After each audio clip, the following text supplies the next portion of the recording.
I'm Tim O'Malley. I'm CEO of Ateema Media and Marketing. Thank you for joining us. We are in unprecedented times, to say the least. That said, we felt like there was great value in bringing together a group of marketing pros like you. I believe there's 225 of you on the call today to collaborate with this great panel in order to share issues, ideas, solutions, etc. So our agenda today is pretty simple. Again, welcome and thank you for joining us. We'll have a panel discussion with 4 great PR professionals, followed by Q&A, pretty straightforward. Before we jump in, I'd like to thank my teammates at Ateema for pulling together this event. We too are a smaller team as a result of coronavirus, and I can tell you that the team has worked very hard to produce this event, so thanks again to Team Ateema. One of our main brand tenets at Ateema is connecting people in order to help them and their businesses.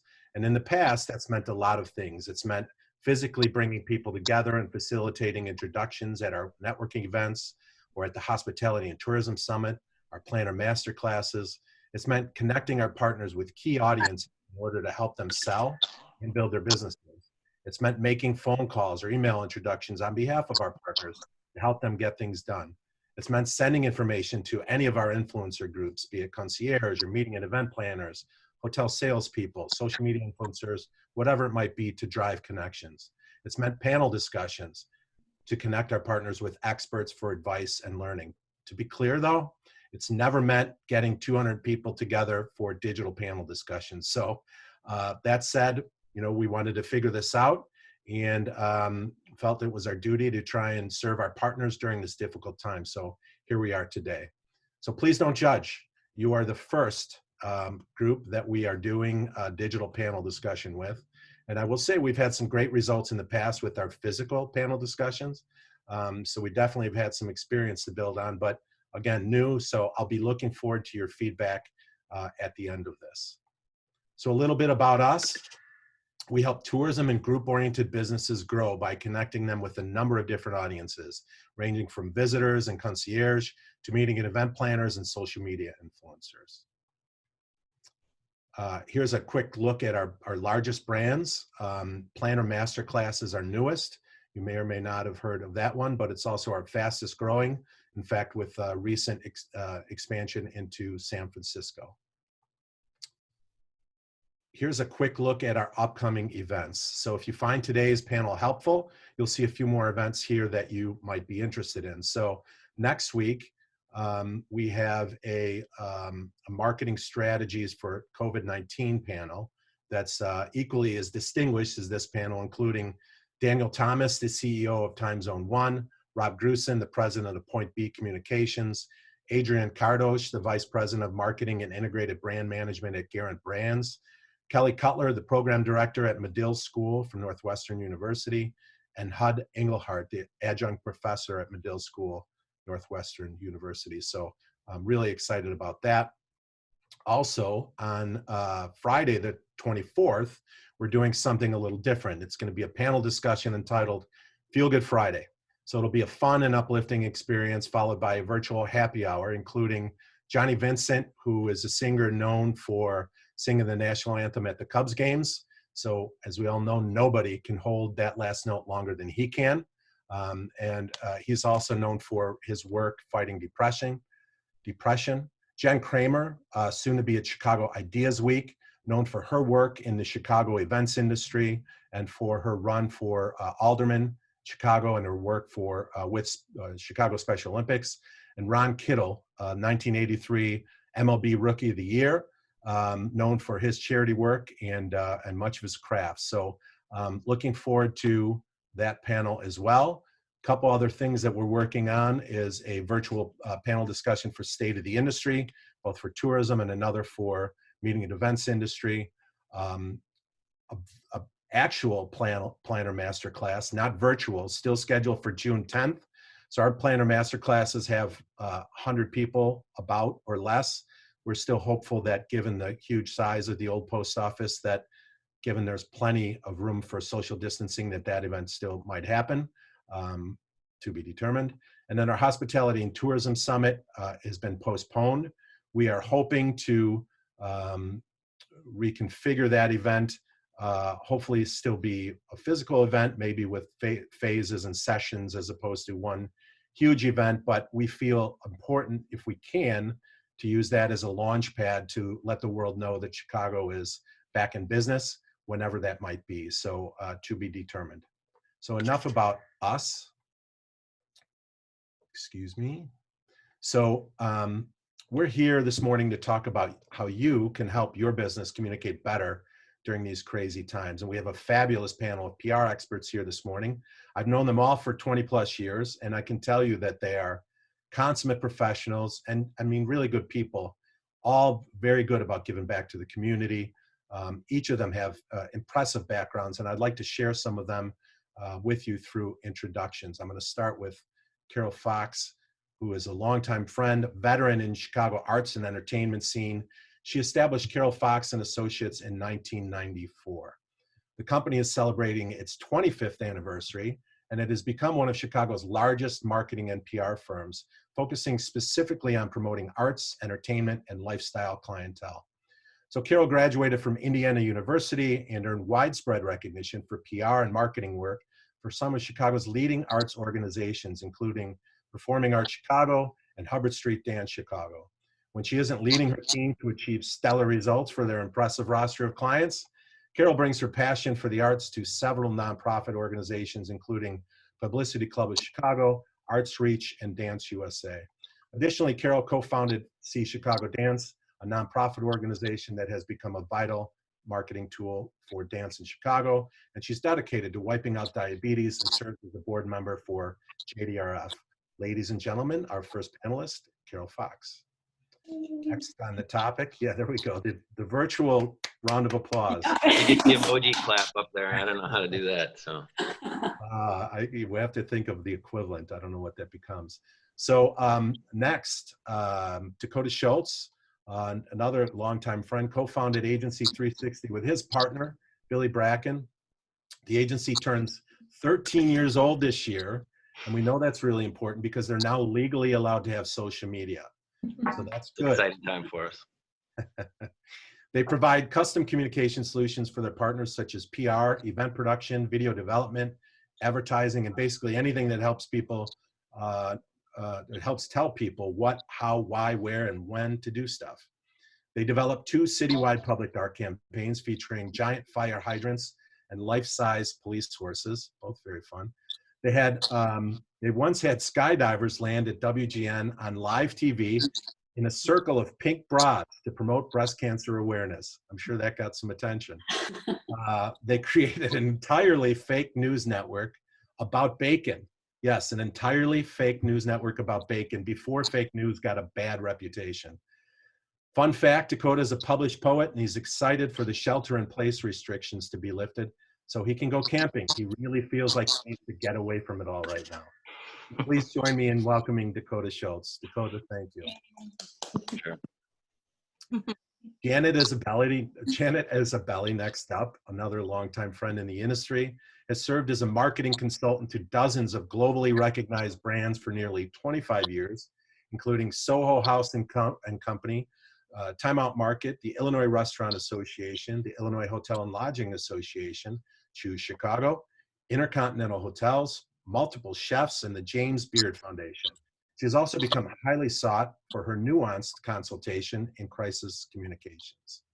Prior to founding Isabelli Partners in 2011, Janet held the position of vice president at Wagstaff. Previously, she acted as the director of college programming at the University of Chicago, not a bad place to start, where she executed large-scale events, a role preceded by her time with working with brand expert Adrian Weiss.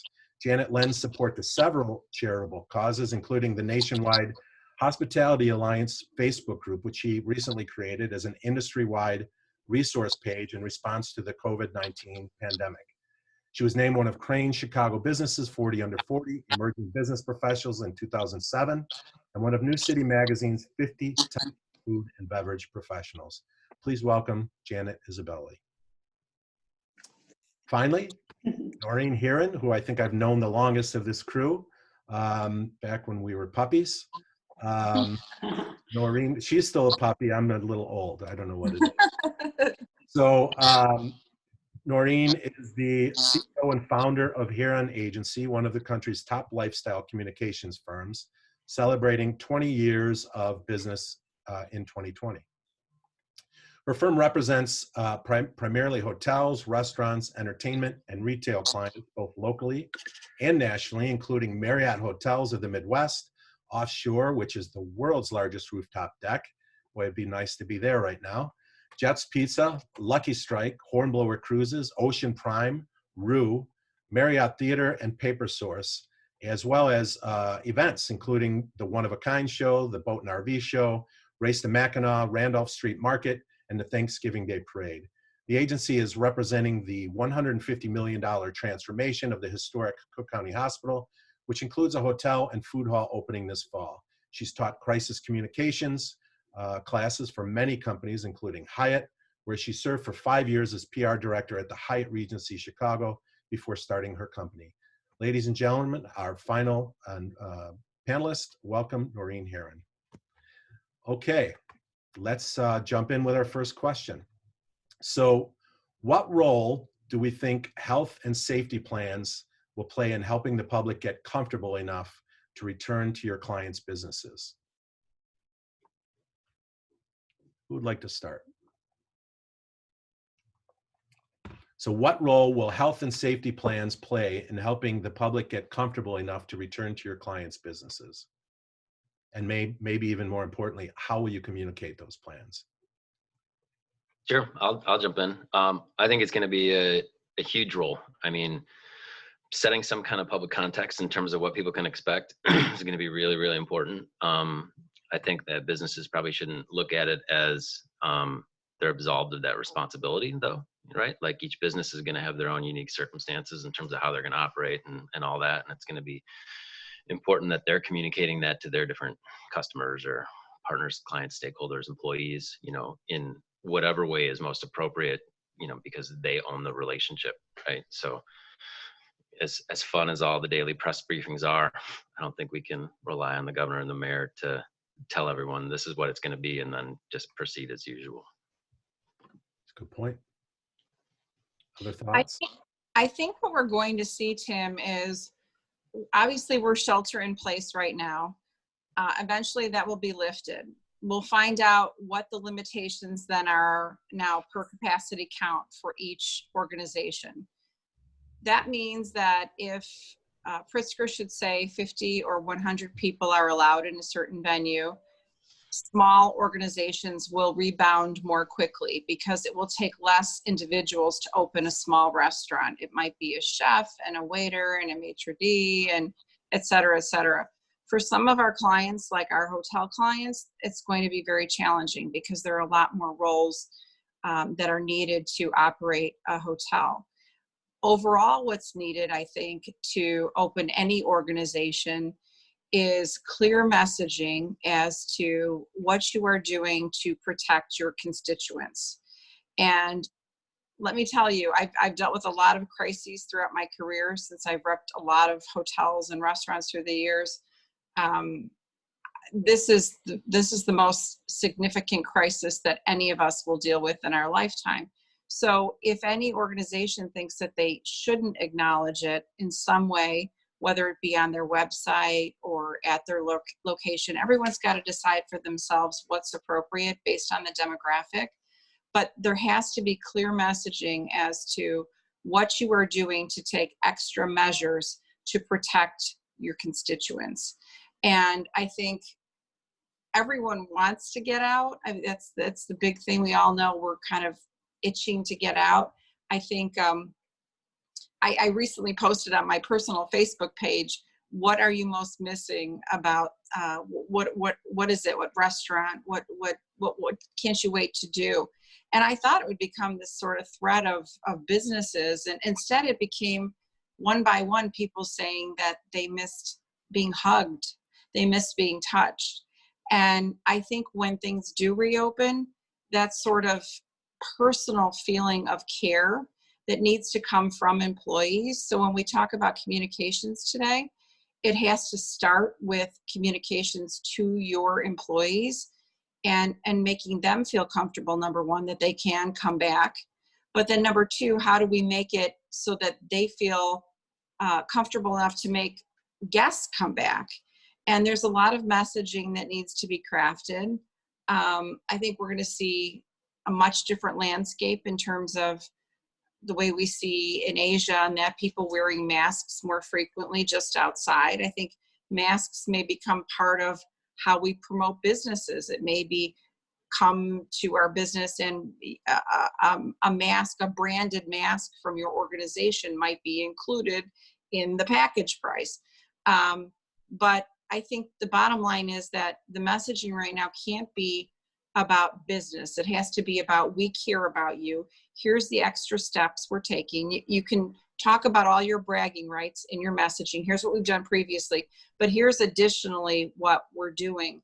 And I think that is so important, because right now, and I'm sure like everybody on this call, I'm getting a slew of messages from all kinds of retailers, restaurants, hotels, etc., that often when I read it, nothing resonates. It's like, it's a perfunctory sort of message to let me know that they want to keep in touch with me as a client. I think what resonates right now is what's real, giving me an update on what's happening, making sure that you as an employer are checking in with your employees throughout this period, keeping them updated as to what's happening, keeping them updated as to what the opening plan is, and then from there, being able to feel comfortable that when you do open, they're your brand ambassadors to deliver the right message. So there's a lot there, Noreen, all good stuff. Thank you. So one thing I wanted to highlight or build on is, you know, I have our printer, Tom Doyle, he might be on here from Accurate Printing. He's telling me he's getting lots of calls from clients looking for internal communication, signage on the walls and the floors and spacing, all that kind of stuff. Is that part of what you're working with your clients on in terms of communication? Anyone? That's what we're doing right now. We are building plans for the fall, basically, or summer, who knows when it will be. But we are, for each individual business, coming up with what the messaging is, what the structure is. We're also using this time to audit websites, making sure that all the messaging is correct, not only adding COVID-19 messaging, but just overall taking this time to explore who each client is as an organization. How can we make it better? And I think that's really important too for people to, in this period of like, what do we do? We can't reach out to our customers. I think looking at your own infrastructure is very important. Yeah, and I'll chime into that too. I think in terms of the internal communications piece, it's so important to devise what that messaging is, particularly with your employee base. We have a lot of clients, and as do all of my colleagues on this call, who are establishing funding pages, GoFundMe accounts. I think it's really important during this time, with anything pertaining to their benefits, with anything pertaining to rehiring policies, with anything pertaining to GoFundMe campaigns for employee relief funds, how those funds are going to be dispersed and in what fashion. It's so important more than ever now to, of course, lead with a really caring and compassionate tone no matter what you're doing, but also be extremely direct, clear, concise messaging. We can't leave any room for interpretation or any room for guesswork on the tonality of a piece of correspondence with your internal team. So that's something that we've been doing quite a bit of as well. And it's just a crucial piece of it. And then moving forward, I think that communication internally in terms of health and safety in the workplace, and then health and safety outwardly towards your guests and your consumers will be, our next focal point as we set our sights on reopening.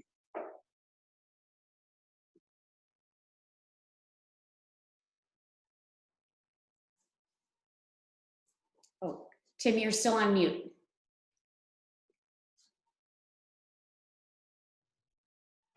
I was saying, just building on that, any tips from anyone for the right voice or tone for messaging for our audience? the tone has to be, oh, sorry, Carol, go ahead. I think we both started at the same time. Oh yeah, I know. This is equally as hard as being on a conference call. No, I was just going to say too that I think authenticity is going to be very important, and a lot of transparency. I think we're looking at some very direct approaches to how we're going to be doing that. Like in terms of a number of events, are we getting rid of program books? Are we going to hand out masks when people come in? Are we going to hand out hand sanitizer? Are we going to start branding those? I think if we start thinking ahead of what's going to happen, companies can start branding those and handing them out as people walk in the door, and then communicating it like you're all talking about now, whether it's a website, e-blast, social media, etc., communicating what you're doing. But I think getting ahead of it and figuring out those steps now, I think are really important, because a lot of the leaders in the country are coming up with the ideas of when you walk in the door, they're going to take your temperature. So I think there's a lot of things that we're not going to be able to avoid. So I think the idea of transparency is going to be crucial.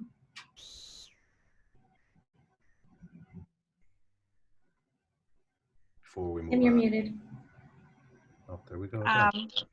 Tim, I think too that in terms of, obviously social media has played such a huge part in what we're doing right now, and people are on their phones 24/7, and that has advantages and disadvantages, because I feel like I see, I'm sure all of you do too, there are people that like what organizations are doing and people that hate it. It's 50-50. People have too much time to be able to process whatever they've read and pontificate on it. But I think that from a social media perspective, really good, clear messaging, something that doesn't clutter. I think, again, right now, anything that someone's putting out just to put out a message to say that we're still here, I would highly recommend not doing that. If it's informational, educational, we represent one, we were just talking about this week, we represent one hair salon, and we were talking about going out and doing tips on how to cut your hair at home. And, you know, there's always that sort of dichotomy of, well, does that hurt? Because maybe will someone learn how to cut their hair at home, and maybe will they not return? No, I think they're going to be grateful that they got some sort of tutorial. It's interesting. It makes you want to tune in. And there's been so many Instagram lives and Facebook lives where the people are trying to throw out there that have 20 people watching that are just, it's sort of, you know, a waste of time, frankly. It's like, put out messaging that is important, that people can get something from. Because if you don't, when you do have important messaging, when you're saying, I'm ready to open, and here's all the measures that I've taken to provide for your well-being and security, people aren't going to open that email. And so I think you've got to be very careful about your messaging and the quantity of it right now. So just building on that, Noreen, I mean, just to be frank, that's easier said than done, right? Coming up with what that messaging is, like that is important, and it's relevant, right? It's wanting to keep your business relevant. Can we talk a little bit about what are some ways or some tips for companies to stay relevant if they aren't open, or if they're not at full capacity, whatever it might be? Because I know a lot of the companies are on, you know, it's very small teams right now. So some help would be outstanding from this group if you can give some tips again on some messaging ideas for staying relevant for businesses. I think that it's there's so many different things about this time right now that are like seem contradictory to each other. Like I was thinking about this question in terms of social media, and it's a lot of what we're talking about, right? With tone and you know, how you're engaging. I think Noreen's point is spot on in terms of like, know when to talk to people so that they'll listen to you, you know, at the most crucial times.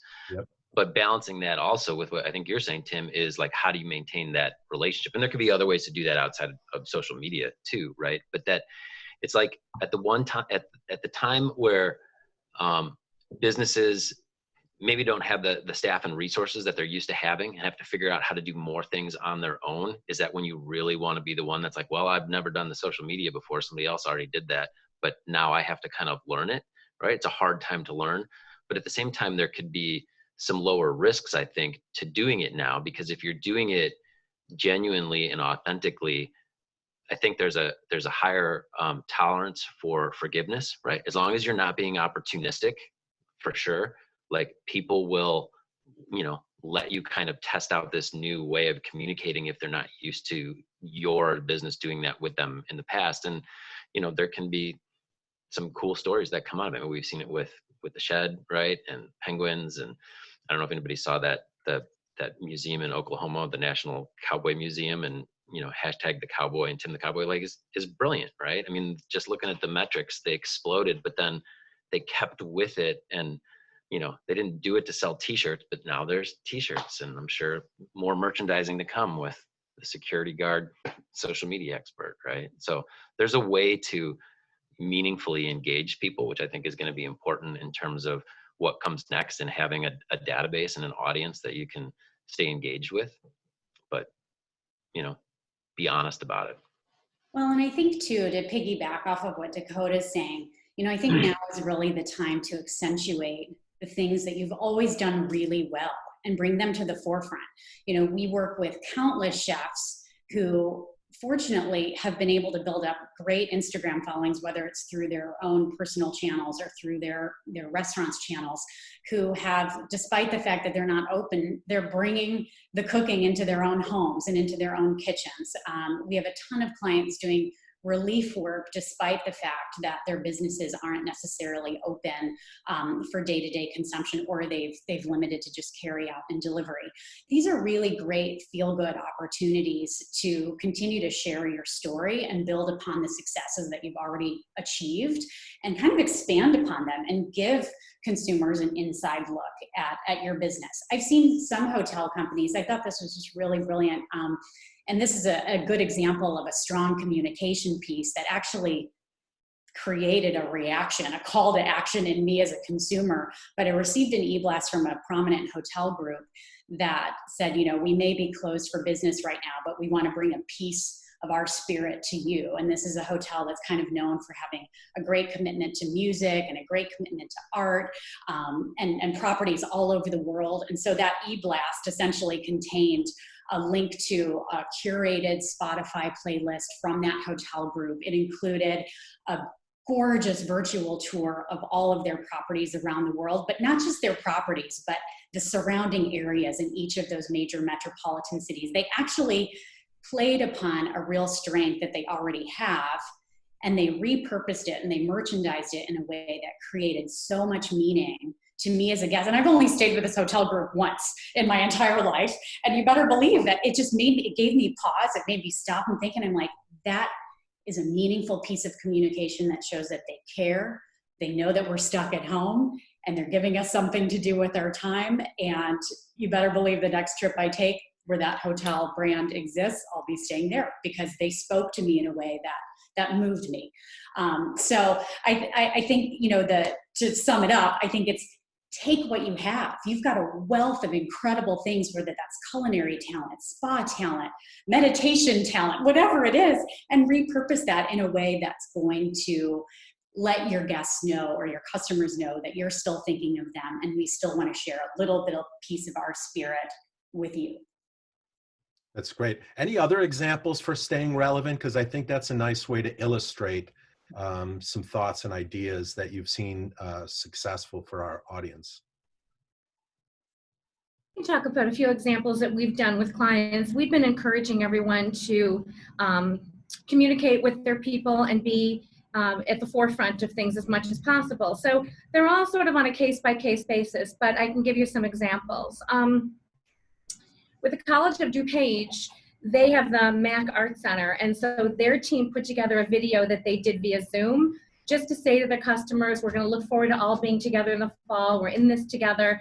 And it was quite moving, actually, and the response that they had gotten was tremendous. I think one of the best things we've done is, I don't know if you know Dennis Watkins, who has the Magic Parlor over at the Palmer House.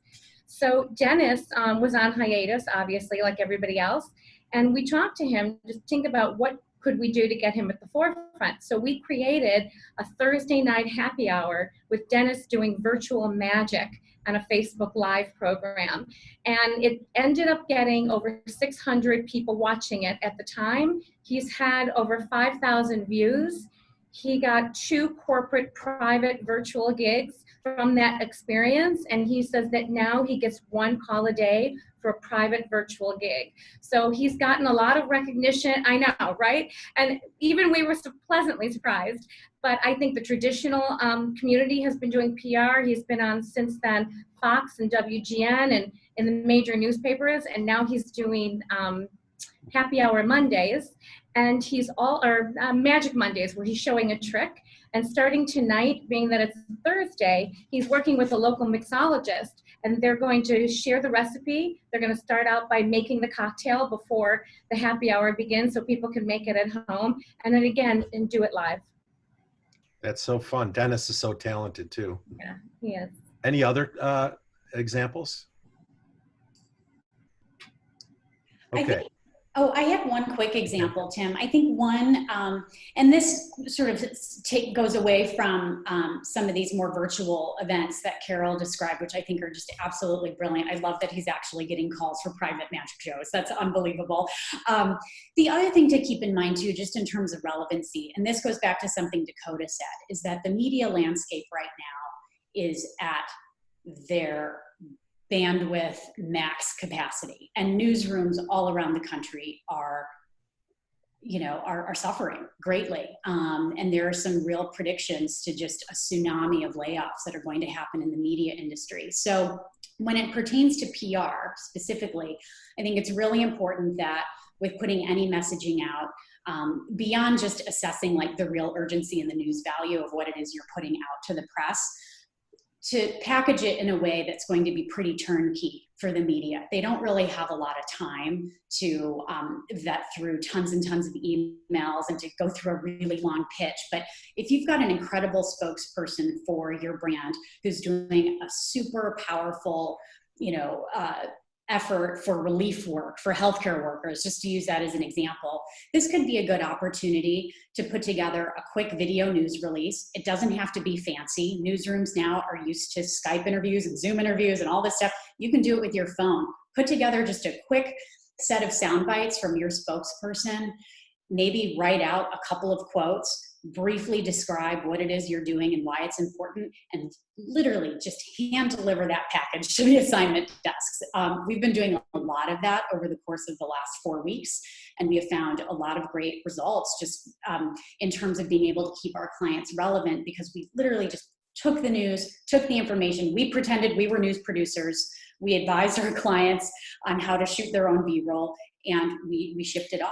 And it was packaged, it was easy for them to repurpose, and it really took a lot of the guesswork out of their own jobs.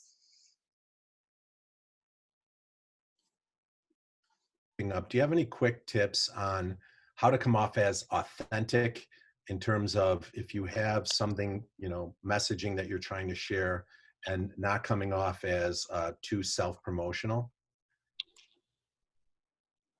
I think, Tim, that there's an expression that crisis doesn't build character, it reveals it.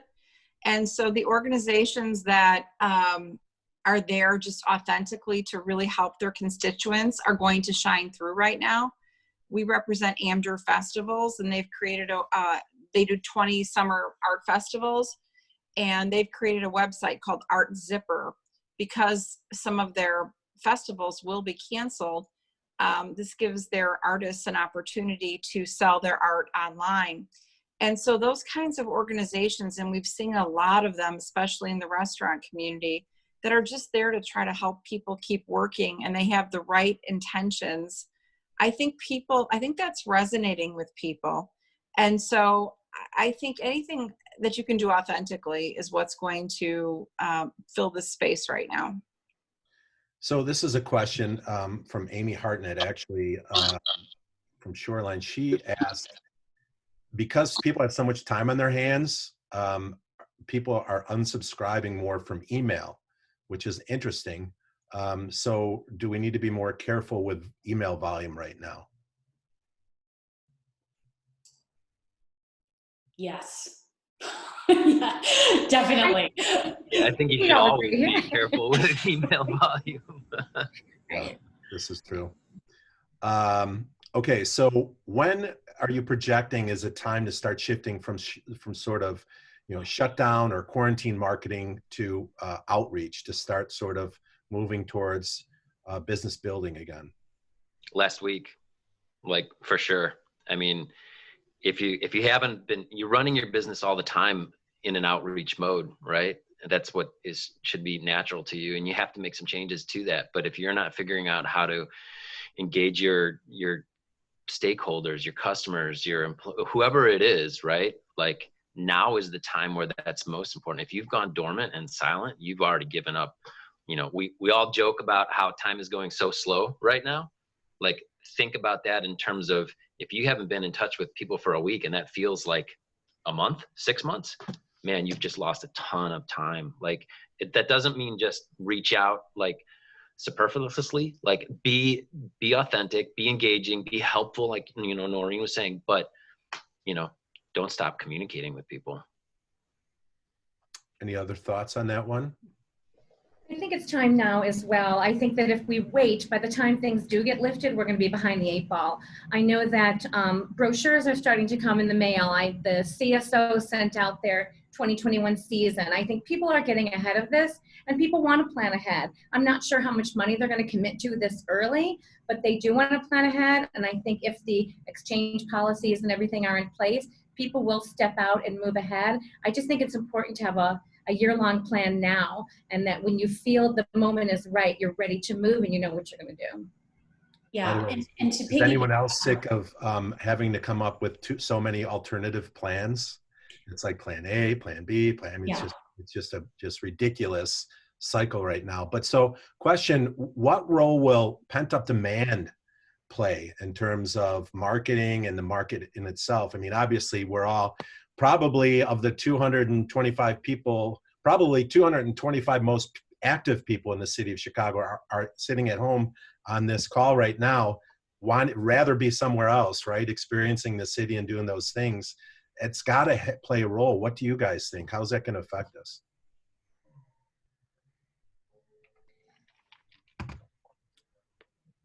I don't know. I, for one, think that the people are going to be very anxious to make plans very, very quickly. So when you talk about pent-up plans, I think there's going to be a lot of opportunity, because unfortunately, I don't think every business is going to make it through this crisis. I think there's going to be fewer players in the market, and I think people are going to be jumping ahead immediately. I don't think there's going to be any time to waste. I think if we think back at 2008, other than the airline industry, which I think it said took 6 years to sort of regain, I think most of the clients that we work with felt a movement pretty quickly. I think too, thinking from a travel perspective, I think, people are just itching, right, to get out of Dodge. Like, everybody wants to go somewhere. I think when we look at how the travel industry will rebound after all of this, I've been reading a few different sources that seem to indicate that travel will begin with shorter distance trips to start. People, who've been saving up for that Grail trip maybe have had to put those plans on hold, but instead of doing, their tour of, the Great Pyramids, they're going to do a weekender in Chicago, which is, a 5-hour drive away, and something that they can easily do without the same level of cost involvement. So when we think about the pent-up demand, I think there is going to be a shift, a particularly strong shift in the regional markets that are adjacent to Chicago, key drive markets, and some of the shorter distance fly markets to the city. So I think it will be worthwhile to invest in some marketing and PR strategies. And this is maybe more so for the hotel segment, in those regional feeders, whether that's social media, paid marketing, PR, of course, for sure, with those travel writers in those segments and so forth. Couldn't agree with you more, and I think that, I'm sorry, Dakota, I didn't mean to interrupt. I just think that businesses, like when we looked at 2008 and the staycation, like what you're talking about, I think this time we almost need to look at the stay conference and the stay retreat and the stay meetings, and really focus on our local and drive market meeting, working with meeting planners and working to plan those activities, because it's not just going to be leisure, it's going to be corporate and businesses that are going to stay local. I think this really plays back to your first question too, Tim, in terms of like how that tone and expectations are set by government, healthcare officials, and so on and so forth. I mean, there'll be demand, right? But using the analogy of those floodgates, like who's controlling the floodgates, right? How quickly are they going to open? It's not going to be, I don't think any of us think like the way the shutdown happened where, hey, we're giving you 48 hours notice and then it's all done. It's not going to be like, all right, in a couple of days, everybody can just open up like it used to be. It's going to be this kind of gradual letting of the market come back, right? And I think that this also plays into what we were talking about in terms of context and tone. And I mean, we already see now that different groups of people have different attitudes towards what should happen, right? There's going to be a lot of exuberance by a lot of people to come back quickly and get back to what they want to do.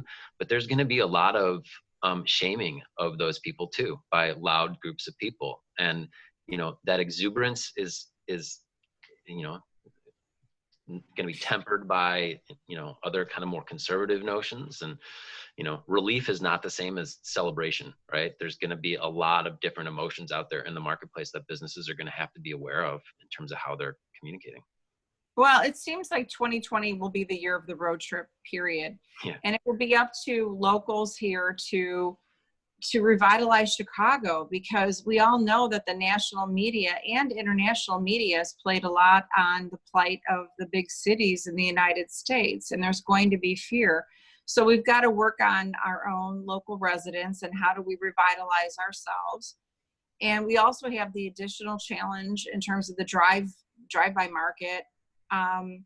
Some of those markets went to shelter in place later than the state of Illinois, and how do we handle that? So there's a lot of things still to be determined, but I think in terms of our marketing, we have to understand that international travel is pretty much dead for the year. We won't have it. I know there's a lot of organizations, people from those businesses that rely on it that are on this call right now. And it's going to be very challenging. We're going to have to be very creative. Yeah, we're planning on that as well. We are sort of tightening up our plans for reaching, you know, those in the suburbs looking to do staycations and drive markets and so forth, to heavy up for the same reason, that it's just apparent that it's going to be that way. And we're hoping that, you know, given what happens with the rules for, again, get-togethers, that our summit can serve as a way to really drive attention to the drive markets about, you know, Chicago is a great alternative to a flight anywhere, you know. So we agree with all that. So very good stuff. So coming out of this, many businesses, and when we got a lot of these questions, by the way, all these questions have come from people who registered. So we pulled the most asked questions, and those are the questions that I've been focused on here. So many believe that businesses will rely on discounting, right? Post COVID-19, it's going to be a smaller pie. Everyone's going to be fighting for their piece of that pie, and discounting is going to be a piece of that. What do you guys think of discounting as it relates to this market? And what other tactics do you recommend for driving business outside of discounting? I'm completely against discounting. And I've done some history work on the flu of September 18 through 20. And everyone was wildly wanting to spend money during that period. Of course, the flu reappeared, and that's what's scary, and that's still what's scary for us. But people want to get out. They want to spend money. I don't think it will be necessary to discount, but I do think it will be necessary to deliver clear, concise messaging as to what the organization is doing to protect their constituents. That has to be said in a loud way for people to feel comfortable to go out with their families. And I think what people most likely will do when things start to open up again is you miss your mom, you miss your sister, you want to do some sort of family night, and you want to know wherever you're choosing that they have really thought about it and they're taking care of you. And that's why the messaging is so important on every level. Very true. Other thoughts on that? I hope we can avoid the discounting. I think that's when Groupon got started in 2008, and it took us how many years to get rid of relying on Groupon, and more clients were doing Gold Star, and they're doing hot ticks and different programs, but trying to avoid that deep discount that Groupon brought on, and then the amount of money that they took out of those discount programs.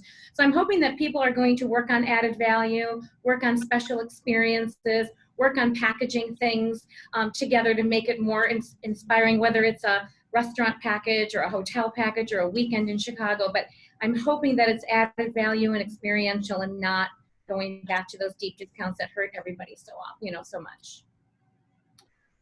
Okay, we're going to shift to Q&A here. So if anyone's got any questions, please post them in the Q&A button at the bottom of your screen, and we'll get started with that. But before we start with Q&A, any closing comments from any of the panelists before we start with the questions? I think I would only say that I would just encourage everybody to figure out a way to stay relevant, to figure out how your business ties in with what's going on and how you can respond to it now, whether it's a social media contest or it's a Facebook Live something or whatnot. We've had a lot of successes doing that, and I just have to encourage people to figure out how they can take their business and their company and make it relevant during this time. And I think the other, and I'll piggyback off of that too, and this goes back to something that a few of my colleagues have said, use this time wisely. You know, this is a really, really critical opportunity for us to be thinking forward about reopening. Compassion is going to lead the way. Compassion is the new currency, without question.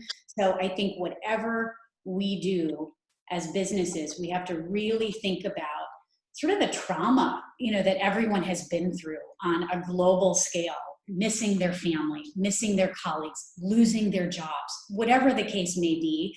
So I think finding those opportunities to think creatively and brainstorm now for how we're going to add those value components versus discounting is super critical. But this is also just a great time to take stock of what you have from a marketing standpoint. We have some clients that have loads and loads of video content that we've shot for them over the years. This could be a good time to go through that B-roll and see what you have and see what you need and see how maybe we can repurpose that into something new and fresh. Same thing with photos. Lord knows we have galleries and galleries and galleries of photos. One of the things that we've been doing is really cleaning up our systems. Everyone's cleaning up their homes during while they have to stay there. So take this time to do a digital cleanup too with all of the assets that you have in place. You're going to start from a really fresh place and feeling good. I guess it's feng shui, digital feng shui, but make the most of this time.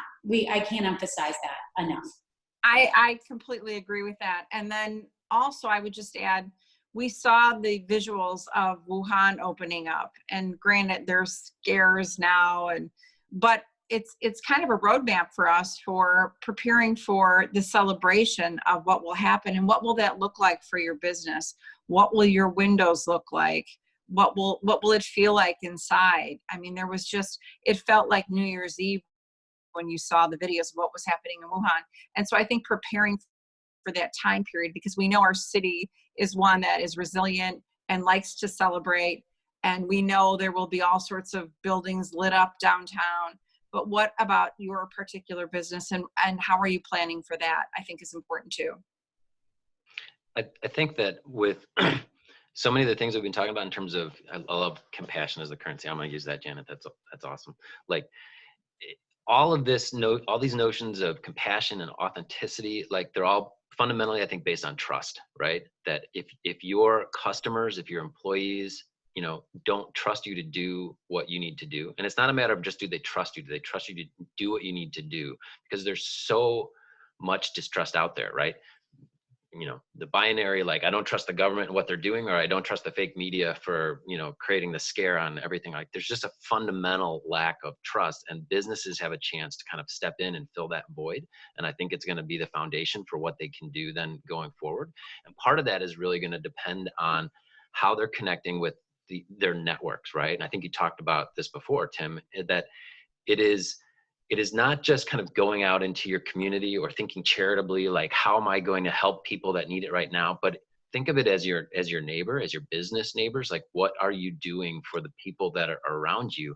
That's going to be a way to fundamentally build that trust too. And I mean, props to you and Ateema for doing that, right? Like, you've understood the network of people that you have and your, role in terms of bringing influencers together and fostering a shared network of ideas, of knowledge, of compassion, and all of that. Like, this is an example of that, and more businesses need to kind of lead the way with that. And I think that's how they're going to get back to some sense of normalcy the most, productively. So props to you and everybody else. I agree with that. Yeah, I agree with that, Dakota, because first of all, I do think Ateema, as the leader in tourism and event marketing here in Chicago, we are going to have to rely on our own lists here in Chicago, our own relationships moving forward. And I'm very happy now that our agency has an email list of 35,000 meeting planners and group leaders, et cetera, because this is who we're going to have to rely on for the recovery for the next year. Mm-hmm. And so anything that you can do as a business with your own email list, your own social media networks to try to get things moving again, that's going to be important because it's the local constituents that are going to matter this year. It's funny you bring that up because we are getting outreach from clients and so forth asking about we have this series of events called Chicago Planner Masterclass, and we have a database of about 5,500 meeting and event planners. People are calling, asking how to access that, understanding that just what you're saying, that it's going to be about local planners this year and local smaller events. And so how can we get in front of that? So I appreciate that and happy to help. So a couple of questions about one of you guys brought up that idea that actually Dakota did, about the idea that you have, one part of this audience that can't wait to get out, and they're going to go after it when they're allowed to get out of their houses. And then you have another part that are going to be concerned about the safety and so forth. And we've had a few questions around it here, like, how do you balance those two things? Because they're completely, really at odds. I mean, when you think about it, how do you balance that from both an operations and really communications standpoint? Carefully, right? Like, I think it depends a little bit on your brand character, right? Your business character. And for some businesses, frankly, it might make more sense that they kind of choose a side, right? And others that need to be a little bit more neutral and welcoming. I mean, there's this notion of tribalism, that people retreat to their tribes or form new tribes when they lose control and they feel like they have a lack of control. And there's so much of that right now. So how are you going to be welcoming to people as they start to kind of expand their groups again, right? And I think a lot of people, everyone that we're talking about and dealing with, if you've made a decision to go and travel again or go to a restaurant or a show or a museum, you've kind of already committed to being a part of the group of people that will also do that, right? So it should be a kind of safer space, right? Mm-hmm.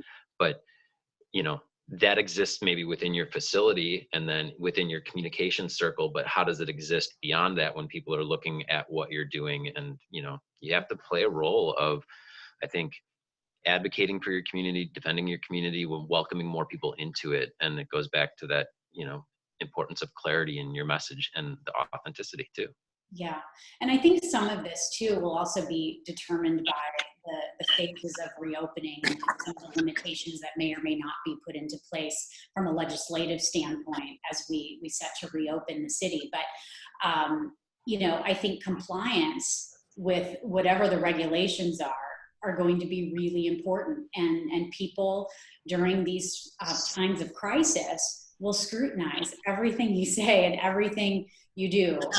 And one wrong, if inaccurate piece of information or something that's not super clear or super on the button compliant with what regulations are already in place will subject yourself to very intense scrutiny very quickly. It just takes one person, right, to see a crack in the communication to call it out. And the next thing you know, you've got an investigative reporter calling you about your compliance. We've all been there, done that. So I think making sure that you're up to date on the regulations that are put into place federally, at the state level, and at the city level, it starts there, and then devising your communications campaign around those things too. Clarity, concise, and accurate compliance is going to be absolutely important to sort of straddle this divide and to make people feel comfortable with getting back out there again. Well, and I think that's a good point, Janet. I think that one message that I would deliver strongly today is don't be discouraged when you put some messaging out that is sent with good intentions and you get mixed messages back, because people have a lot of time right now on their hands to comment. And I've seen this on every platform, not obviously Facebook, Instagram, etc., but I've seen on the Chicago Tribune, I've seen for restaurants, 50% of the people think, yes, this is how it should be done. The other 50 are completely angry that this happened. And I think some of it is that everybody's cooped up. They have time. They have time to read. They want to pontificate. So I think that don't get discouraged when you're coming from an authentic place of, this is the message we want to deliver. This is who we are. And some people might not like it, but so be it. Do that. You can't please everyone. So question from Adam Elias saying, as we're returning to sort of phase one of the new normal, what do you feel will be the key hot button items of importance for consumers looking to go out to restaurants and entertainment venues to hear within brand communication? Safety. I mean, safety, safety, safety. I think it's got to be, and this is where I know they say that the small restaurants will probably, small organizations will probably rebound first because they will need less people to get them up and running. But I think any sort of measures that you communicate with your clients as to, you have done everything you possibly can. And I encourage you to think of, when you're thinking of your guests and constituents, as if you were talking to your mother, your grandmother, your sister, your brother, your niece. You've got to think of all of those. Like, what would I really be saying to that person? And then that's how you come up with the messaging. And this would make my grandmother feel comfortable to come here. This would make my 15-year-old daughter feel comfortable to be here. And so that messaging, I know there are some, and I've already had some conversations like this with my clients of, gosh, we don't want to talk about that. This is a time of reinsertion and happiness. And no, it's also a time of, you want to make people, no matter, even if they do go, they're still going to feel trepidation. So what are you doing to make them feel more comfortable? And what are your servers doing if you're a restaurant, or your cashiers if you're a store? What is everyone doing to make them feel more comfortable? And that's a whole system of communications. I also think too that another big topic that is going to come up as we rebound is older consumers, older travelers, older diners.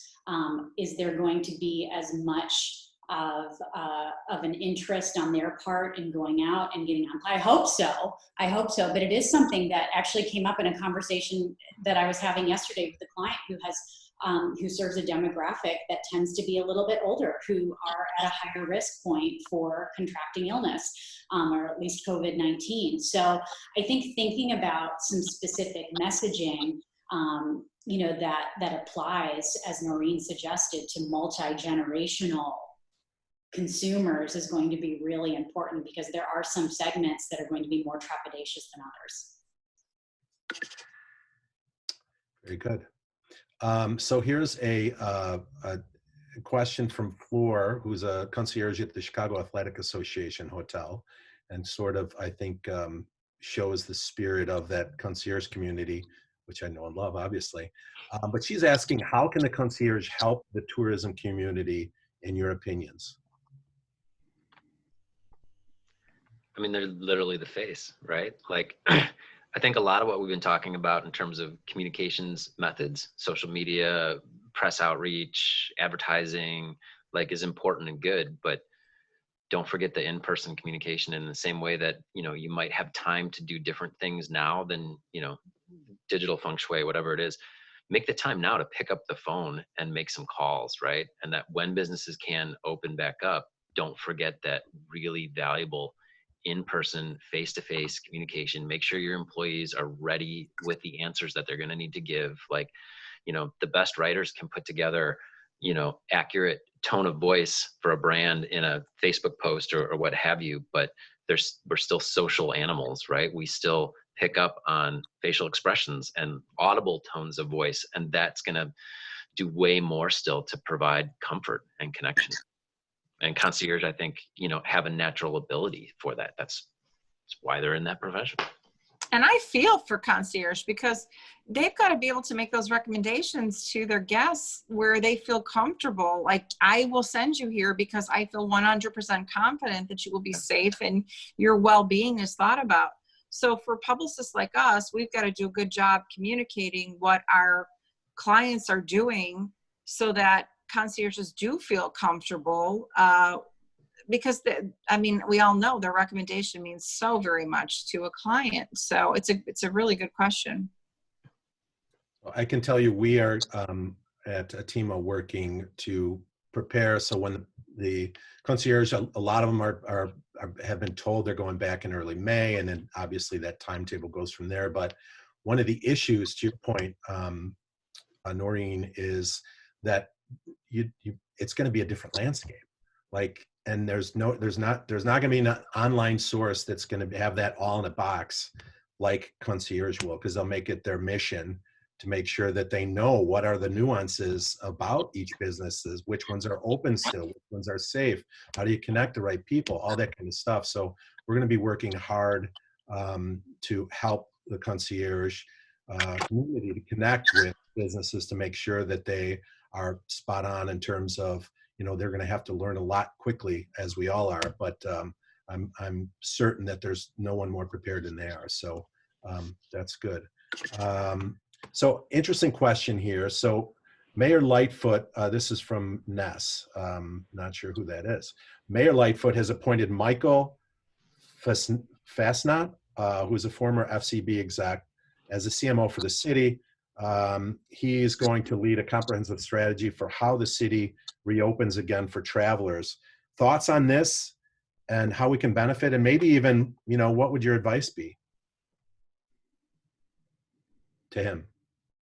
Well, I think that he has, in a very, very short period of time, already made a great impact. If anyone is following Where's Lightfoot, that is his doing. It is the most hysterical social media campaign that serves to promote staying at home, to flatten the curve in Chicago. Fully endorsed, of course, by Mayor Lightfoot. But I think that Michael is going to have a big challenge ahead of him, without question. But I think he's shown us in a very short period of time that he's already got a way of connecting with the consumer base that resonates with how they like to receive information. I don't know how many followers that Instagram channel, I looked at it the other day and I couldn't believe how many followers he'd amassed in such a short period of time. But I think that he's going to be really forward thinking. He'll work closely, I'm sure, with Choose Chicago and the incredible team there that are, have strategies in place and have been doing a great job, I think, in promoting Chicago virtually during this down period. But I think creativity, social media to really engage in a new way is something that we're already seeing him doing, and I would encourage him to continue utilizing that as a tool. And starting local, starting regional, those drive markets, going back to that conversation. I think we're going to see the biggest success coming from those markets that are closest to home first, and then sort of building concentrically out from there. And I think it's going to go down to it's a whole new normal. We're going to have temperature checks at a lot of businesses now. We are going to have masks that are distributed. I mean, we're talking with some clients about a package price that would include a branded mask. And you know what? A branded mask is now going to be an advertisement in our country.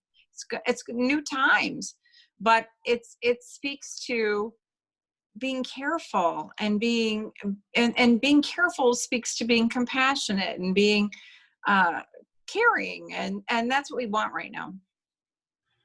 So this is $1 million question. Our industry in of itself may be the biggest huggers in the whole entire universe. How is that going to change our business? I'm one of them, as you know, Tim. I know it's going to be interesting for sure. So this is a plug. If anyone is looking for interns, Jane Canepa, she is in the chat box here, but she is Columbia College, runs event classes there. So if anyone is in need for some great kids, please go into the chat and leave a message for Jane and she can follow up with you. Is there any other questions or comments here as we're starting to wrap up?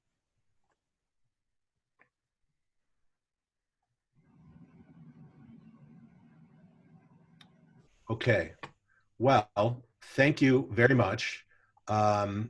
We have, I want to thank everybody for joining us, first of all, and thank you to our wonderful panelists. I thought you did a great job. I'd asked for a standing ovation, but I don't think we'd get much effect or we'll leave that alone. I hope this was helpful for everyone. I certainly learned a bunch. It was great from a learning standpoint, from a technique standpoint, and really just to see some smiling faces here. So if you enjoyed it, please join us next week on Thursday for the COVID-19 Marketing Strategy panel that I mentioned earlier, and next Friday for the Feel Good Friday. There's a couple of survey questions that Dylan's going to serve up here if he hasn't already done that. Really appreciate your insight on this. And if you have any ideas or insight that you'd like to share with us beyond these two questions, please email me. I'm Tim at Ateema.com, or Dylan, which is DILLIN at Ateema.com, because we are trying to be as aggressive as we can in terms of programming these digital get-togethers in the coming weeks until we get back to and figure out whatever our new normal is. So again, thank you very much, and best of luck to you with your lives and your businesses in these crazy times. Keep your heads up and enjoy the rest of your day. Thank you. Thanks, Tim. Thank you, Tim. Thanks, guys. Thank you.